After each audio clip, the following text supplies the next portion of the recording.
Сломай себя.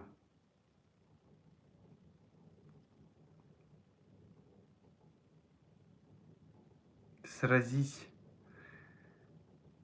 со своим внутренним тигром, который пытается постоянно сожрать тебя и увлечь.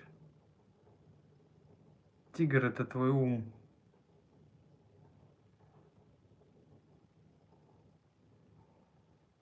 который рычит, как только ты затеиваешь освободиться.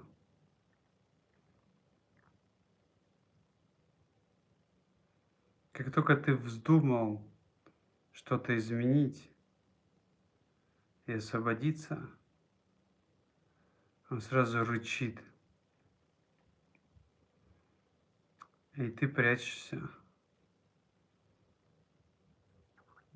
подчиняешься ему.